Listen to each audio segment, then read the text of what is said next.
Morning, glory, America. Bonjour, hi, Canada. I'm Hugh Hewitt, live inside the Beltway. Good morning to you on this Wednesday, May the 31st, in the year of our Lord 2022. I'm inside the Beltway. Can you play cut number 10 for me, please? Cut number 10. And when it comes to schools, and I don't know what he said specifically about schools. I know there's been conversation about hardening schools. That is not something that he believes in. He believes that we should be able to give teachers the resources to be able to do the job that they're meant to do at schools. Karine Jean-Pierre rejecting from the White House press secretary's podium the central idea that everyone could agree on which there might be able to form a consensus around. As was happened when the drinking age was raised to 21, it was done so via the spending power, which is a constitutional exercise, offering the states funding in exchange for a drinking age of 21. The feds could offer school funding for armed police on campus, and I believe we need two at all 131,000 K through 12 public and private schools in America. And you could fashion a model statute, the passage of which, and Governor, now Senator Rick Scott, got one through in Florida after Parkland, the passage of which would unlock that money. That's a constitutional exercise of the spending power, but it's been dismissed by the White House press secretary. Now, I have a piece in the Washington Post paper edition this morning that posted yesterday and drew thousands of comments from the angry left and the sensible center saying that makes sense. I want to read it to you, and I want to talk about it with you this morning. A little bit different this morning. The rundown, there's a lot going on. Ukraine and Russia are at each other's throats. Russia seems to be making some progress in Israel. The story in Times of Israel is the most complete. Supreme Court stayed a big tech law from Texas 5-4 yesterday. It was a scrambled court. Dissenting from the stay were Justices Alito, Thomas, and I believe Gorsuch, along with Justice Kagan. But in the five were the Chief Justice, Amy Coney Barrett, Justice Sotomayor, Justice Kavanaugh, and Justice Breyer. So it's a scramble. Big tech scrambles everything up. I'd like to get to that, but I'm going right to the gun debate because the senators are meeting. But they might as well stop meeting if Joe Biden is out talking about regulating 9mm handguns, because nobody's got that on the table. That's not happening. And if they're not going to send money to the states to harden schools by virtue of armed police being on campus, it's over before it begins, and it's not because the right won't sit down and reason together. It's because the left wants to defund the police, and the left is in control of the president who's running an 8-track tape in his head. Before she said that, I had already written and had already posted at the Post, and it's in the paper this morning, this story. Headline writers came up with the headline, "What the Center Wants," after Uvalde. Now, I do not presume to speak for the center. I am center-right. And there are many, many people to my right, and 60% of the country to my left. I'm probably in the 70% range on most issues. For example, I do not believe in constitutionalizing the status of the fetus in the womb. It's a matter of state law, of the police power. It's not a matter of the Constitution. That upsets many of my pro-life allies. I believe as a Catholic that it's life at conception, but I don't believe it's in the Constitution or within the federal government's authority to say so. And I always begin with the Constitution, so I begin in this piece with the Constitution. I quote, "On what can conservatives and liberals agree in the aftermath of the massacre in Texas? Let's begin with Justice Antonin Scalia, with what he wrote in 2008, D.C. versus Heller decision, a case affirming an individual's right to bear arms. Quote, nothing in our opinion should be taken to cast doubt on longstanding prohibitions on the possession of firearms by felons and the mentally ill, or laws forbidding the carrying of firearms in sensitive places such as schools and government buildings, or laws imposing conditions and qualifications on the commercial sale of arms." End quote. That's the majority decision in Heller. That is our understanding of the Second Amendment, the majority understanding, and the one that has endured. It's now been incorporated via a different case to the states. That was about a federal law, so it needed incorporation. It's an individual right. It may not be abridged, etc. I continue in my column. So, the right, the Second Amendment right, is not absolute, and no serious person believes it is. What then should Congress aim to achieve? And rather than bicker about our disagreements, let's focus on those steps on which most people are likely to already agree. First, the police should have acted differently, very differently, beginning with the absence from the scene of any kind of regular resource officer and the terrible decision to wait and rush the killer. I think a supermajority of voters also believe that a well-trained, experienced, and well-armed officers need to be on the campuses of our 131,000 K through 12 public and private schools. Police officers who've called my radio show in the day since Uvalde and Buffalo suggest these officers should be neither rookies nor aging cops, but men and women working 2-year tours at least 5 years after 5 years on the force, perhaps rotating through various campuses to gain familiarity with them all. The arms held securely in reserve must be able to defeat body armor. These steps make sense to me. They are also expensive. The incremental cost would be somewhere between $40 billion and $50 billion annually. The federal government spent nearly $7 trillion last year. It could fund this additional expenditure. The reason Karen Jean-Pierre doesn't want to do it, it's funding the police, not defunding the police. There's probably widespread agreement that funding for police at schools should be available only to states that adopt a model statute on red flag laws and perhaps regulate gun sales of some sort to adults age 18 to 21. There is a supermajority support for new state laws that set age limits for certain classes of weapons and allow for the seizure of a weapon or denial of a right to purchase following a complaint by a parent or a threatened party brought to a court by police for a hearing before seizure or denial. Due process must be protected. The right to own guns is explicitly in the Constitution. To infringe on that right in any way requires at least a compelling rationale and narrowly tailored terms. A model state statute on which to condition new school protection funding is within reach, but it must also protect any citizen seeking to exercise his or her right to bear arms. A gun eligibility standard can be made constitutionally sound. Neither the presence of police nor the passage of constitutionally sound red flag laws will prevent violence in schools, but each might prevent the kind of massacres that scar individuals' families, communities, and country. And by the way, I'm going to come back after the break and talk about those who have been impacted and the need to get psychological counseling. I talked yesterday to a survivor of the Navy massacre.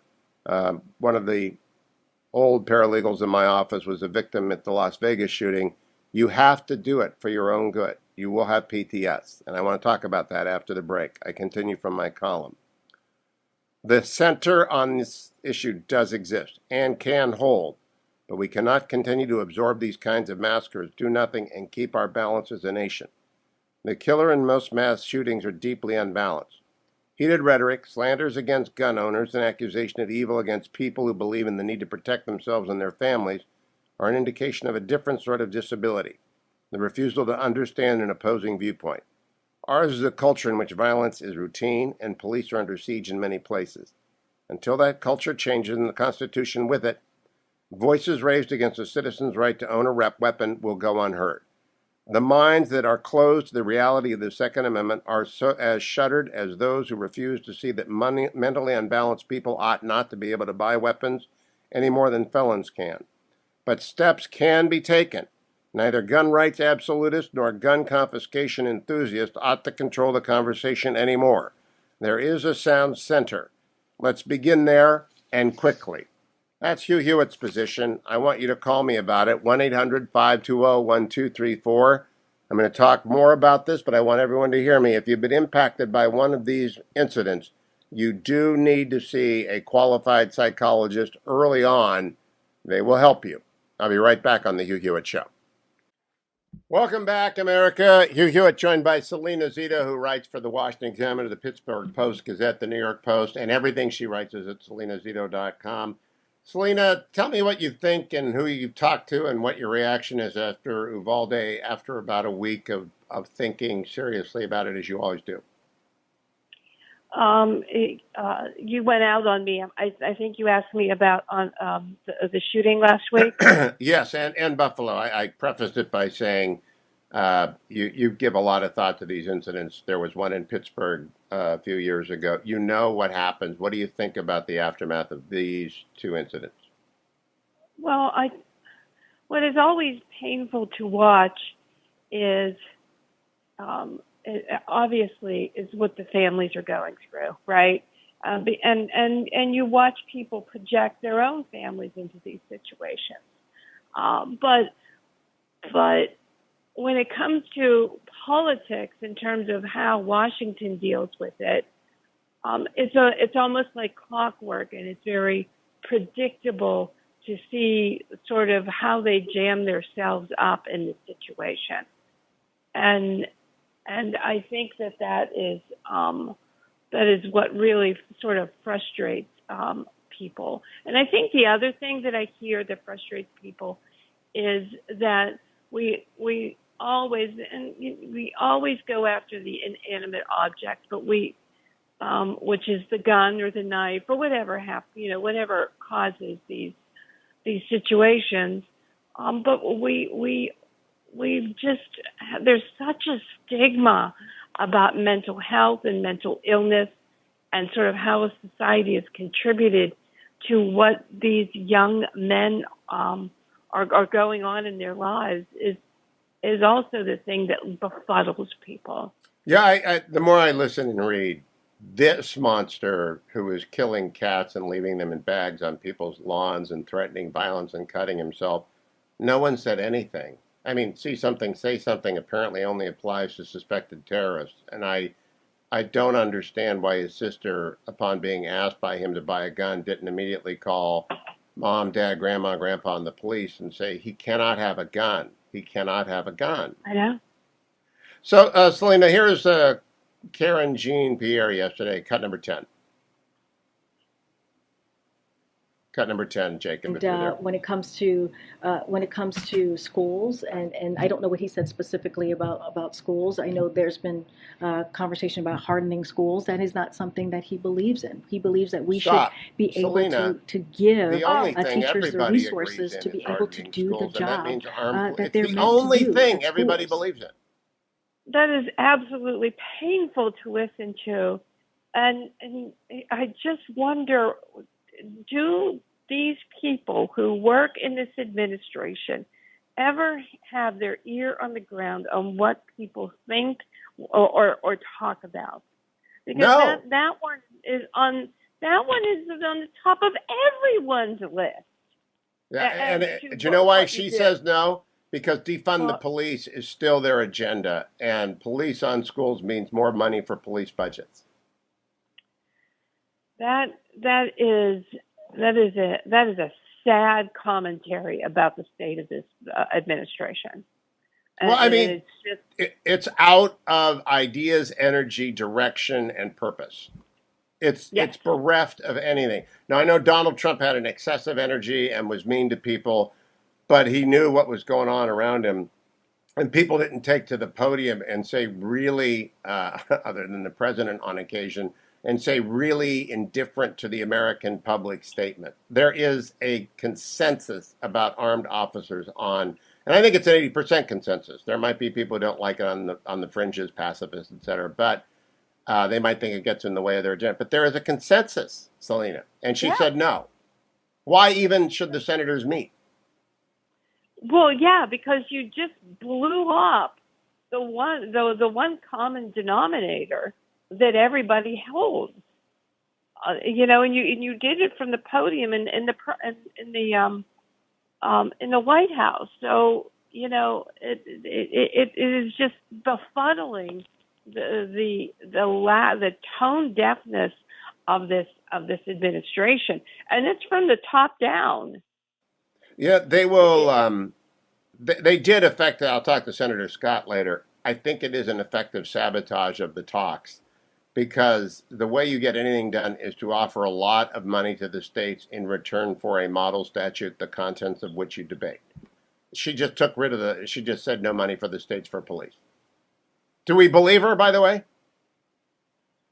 Well, that is one consistency about this White House is whatever they say, something's going to be walked back within the next 24 hours. Yep. I don't believe her. I don't. I just think she is. Karen Jean-Pierre is one of the hardest left members of this administration. People should know that. She's articulate. She is a favorite of the left. I understand that. She is very, very smart for the lefty. But boy, has she got no common sense. And that one goes down in the annals of worst face plants by a press secretary ever. SelenaZito.com. When you write about this, I cannot wait to read because Salena is the sensible center right again. That's where we ought to begin with the sensible center right. And I like to think Salena represents that. Stay tuned, America. Thank you, Salena. Hour number 2 straight ahead on 2022. I am inside the Beltway, as is Jake Sherman. He's the founder and co-editor-in-chief of punchbowlnews.com, which is not in my mailbox this morning, so I'm bereft of what Jake wrote. It's probably on its way. Jake, good morning. You'll be able to fill us in, though, on I'm focused and have been focused all last week and will be this week on what could the Senate actually agree on. I've got a Washington Post column in the paper this morning on what I think the center wants. What do you hear? Few things. First of all, I have to correct you. It's June 1st today, Hugh. It is. We are in the month of June. Wait. God. Oh, my goodness. I didn't say rabbit, rabbit, rabbit. I'm just so confused. That's what happens. You got to get Dwayne to get your calendar on the right month. I'm going to blame it on him. Oh, my goodness. It's June 1st. All right. Welcome to June. Yeah, so we're coming out a little bit later this morning just because we are Congress is out and we could use some sleep. So, but I will tell you what we're reporting. We're reporting on the gun stuff, and here's what I think could get done. I think it's quite simple. Some sort of red flag system, and this would not be a national red flag system. It would be a federal program to incentivize states to create red flag systems. That's number one. Number two, something on school safety. I don't know what that would look like. I'm not read in enough. I don't have enough reporting to indicate what that would look like. And I think there'll be some stuff on mental health. At this point, sitting here today on June 1st, as we discussed, I don't think that there will be any huge background check stuff. But that doesn't mean it's not going to happen. I just don't. As of today, I don't think it's going to happen. So.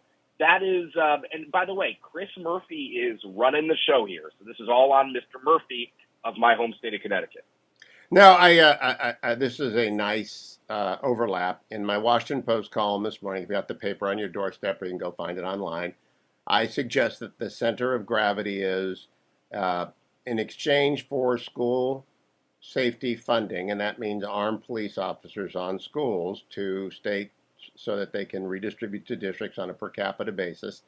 That money would be available only in exchange for a model statute, which would include a red flag statute that is constitutionally sound. Senator, former Governor Rick Scott joins me in the third hour today to talk about what he got done in Parkland.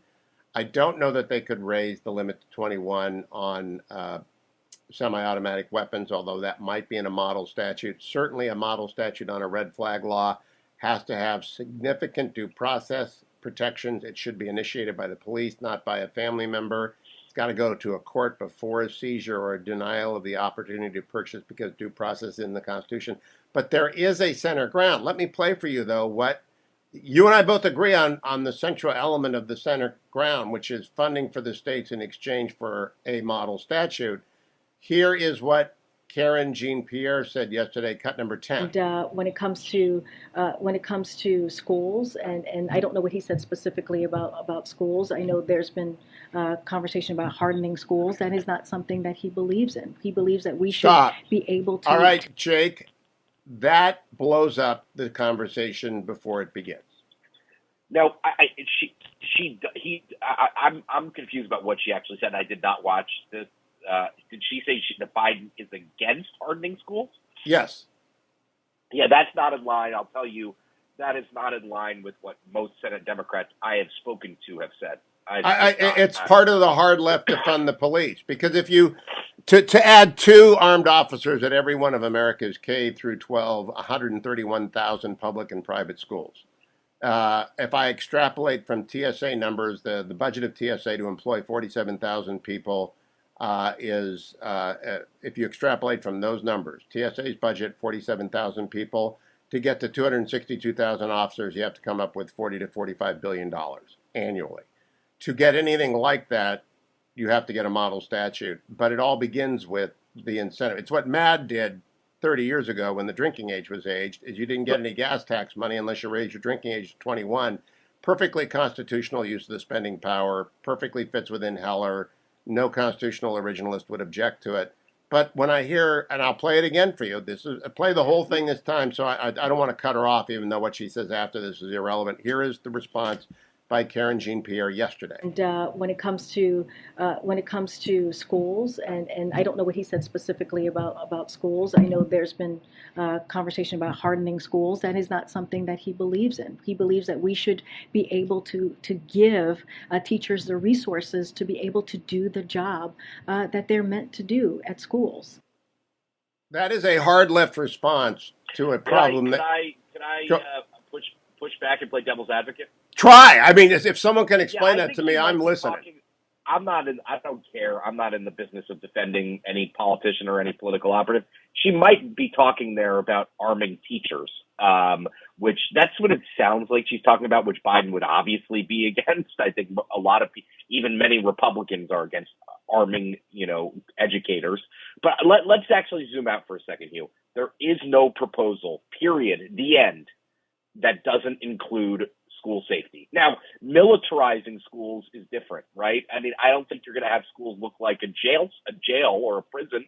No, but it's just two armed officers, Jake. I see the left talk about militarizing schools. There are many schools in America with two police officers on it right now. Yeah, the high school I went to in Stamford, Connecticut had police officers who were armed. So I'm not. Yeah, it's not militarizing. It's putting at the point of our worst names: Columbine and Parkland, Sandy Hook and Rob. Those are the four worst names in America. Gun violence, right? Yeah. Let me also make another point here. We report this morning about John Cornyn's involvement in these talks. Cornyn, obviously from Texas, a former member of Senate Republican leadership, a leadership aspirant in the future.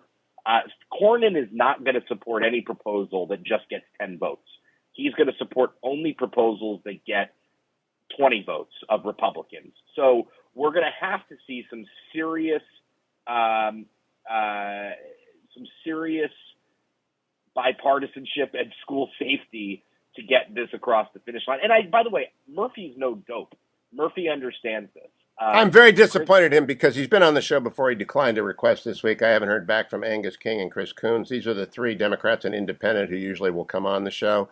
But I think they need to come and talk to the center right if they want to persuade people that they're not grabbing guns and that they're not interested in your handgun. I mean, the president talking about 9mm, Jake. What's wrong? I would say, I think the success or nascent success, let's call it, temporary success of these discussions, Hugh, is because they are not talking about, they're talking about very modest proposals here. They are talking about red flag laws. They're talking about mental health. They're not talking about an assault weapons ban, which would not even get close to 60 in the Senate. It got 40 votes the last time it came up under Harry Reid's leadership. Not even all the Democrats supported it. And by the way, it would not pass. I'm not even sure it would pass the House. No, with the slim margins. It won't. It won't. They're going into an election. They're not nuts. I think that the fact that they're talking about issues that are presumably, according to them, in the center of the spectrum, that's why Murphy's successful this time. And this is a tough thing for him to balance. I mean, Murphy's been in the House been in Congress since 2006. He is someone who understands the process and understands this is his critical issue. So if he can make progress here, that's pretty impressive. But Jake, the Senate moderates, and I just named them for you, Coons, King, and Chris Murphy, have to talk to the center right. They can't live on the Sunday shows for which there is zero credibility left on my side of the political aisle. They got to go talk to Brett Baer, at least Brett, right? They got to come talk to me, actually, if they want to talk to the center right, because we push it out.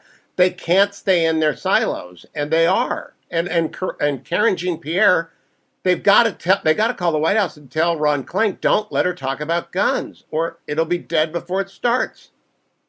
Yeah, I mean, there is no, let's put it this way, there is zero support, Hugh, for any sort of ban 9mm proposal. That's just not, there's no support for that. That's not a proposal that would have any support. So what do you put the president's comments down to? Age? I don't put it down. I'm not sure what I put it down to. I can tell you this. The president's not going to be helpful in this process, according to Democrats who I've spoken to. This is something that Congress can handle. And, of course, the president can give guidance as to what he wants to see to Murphy and to Senate Democratic leadership. But this is actually, for the first time in a long time, going well. Remember, Murphy and Cornyn had talks about background checks last year. And Pat Toomey is out there. There are Rob Portman. There are Tom Tillett. There are Republicans who will work with Democrats to reach an acceptable step to see if that stops monsters from appearing. Jake Sherman, look for Punchbowl. I'm glad you got some sleep, buddy. You deserve it. It's June 1st. I also appreciate the calendar correction. How did I not know that? I don't know. Welcome back, America. I'm Hugh Hewitt. Josh Kraushaar is my guest. He is with the National Journal. Follow him on Twitter at Hotline Josh. Josh, what's your reporting on whether or not Democrats will meet the Republicans where the Republicans are, school safety and red flag laws?